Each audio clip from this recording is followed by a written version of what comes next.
General Naravane ने भड़ी हुंकार, आतंकवादियों का खात्मा कर रही भारतीय सेना। भारतीय सेना प्रमुख मुकुंद नरवणे के हुंकार से पाकिस्तान थरथरा गया है। सेना प्रमुख ने हालिया ड्रोन हमलों को लेकर एक बड़ी बात कही है। उन्होंने कहा कि भारतीय सेना इस तरह के खतरों से प्रभावी तरीके से निपटने के लिए क्षमता को विकसित कर रही है, ताकि भारतीय सेना पाकिस्तान के प्रॉक्सी वॉर का मुंहतोड़ जवाब दे सके। मुकुंद नरवणे ने देश के लोगों को भरोसा दिलाया है कि भारतीय सुरक्षा एजेंसियां और सुरक्षा प्रतिष्ठान चुनौतियों से पूरी तरह से अवगत हैं। इनसे निपटने के लिए कुछ कदम पहले ही उठाए जा चुके हैं। दोस्तों, हमने आपको बताया था कि कुछ महीनों पहले ही पाकिस्तान ने भारत से संघर्ष विराम लागू करने की पेशकश की थी, जिसे भारत ने खुले दिल से स्वीकार किया था।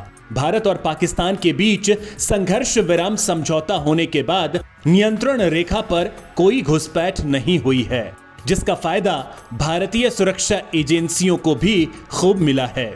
कश्मीर में आतंकवादियों की तादाद अब थोड़े में बची है, जिसका खात्मा भी भारतीय फौज जल्द कर देगी। इसी बात की पाकिस्तान को मिर्ची लगी है। कश्मीर में पालतू आतंकवादियों को बचाने के लिए उसने ड्रोन वाली चाल चल दी है, जिसका तोड़ भी डीआरडीओ ने निकाल लिया है। एंटी ड्रोन तकनीक विकसित करने में जुटा डीआरडीओ। जम्मू में वायुसेना की एयरबेस पर ड्रोन हमले के बाद सुरक्षा एजेंसियां चौकन्ना हो गई हैं। ड्रोन हमले के बाद भी पाकिस्तानी ड्रोन जम्मू के कुछ हिस्सों में नजर आया था।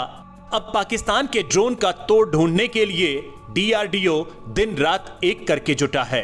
डीआरडीओ ने पाकिस्तान के नापाक हरकतों को मुंहतोड़ जवाब देने के लिए एंटी ड्रोन तकनीक विकसित करने में जुटा है। दोस्तों, हम आपको बता दें कि डीआरडीओ एंटी ड्रोन तकनीक पर पिछले 3 साल से काम कर रहा है। एंटी ड्रोन सिस्टम 3 किलोमीटर के दायरे में आने वाले छोटे ड्रोन का पता लगाकर उसे जाम कर देता है। इसके साथ ही यह सिस्टम 1.25 किलोमीटर के दायरे में आने वाले नापाक ड्रोन को अपने लेजर बीम के जरिए मार गिराता है। खास बात यह है कि अगले 6 महीनों में भारतीय सेना को डीआरडीओ की तरफ से ये एंटी ड्रोन मुहैया करा दी जाएंगी। आतंकियों ने कैसे दिया था साजिश को अंजाम? जम्मू में भारतीय वायुसेना के एयरबेस पर ड्रोन की मदद से शनिवार देर रात को आतंकियों ने विस्फोटक गिराकर हमला किया था। आपको बता दें कि पाकिस्तान के पालतू आतंकवादियों ने महत्वपूर्ण प्रतिष्ठानों को निशाना बनाने के लिए पहली बार ड्रोन का इस्तेमाल किया है। पहला विस्फोट शनिवार देर रात 1:40 के आसपास हुआ, जबकि दूसरा उसके 6 मिनट बाद हुआ। इस बम विस्फोट में 2 वायुसेना कर्मी घायल हो गए।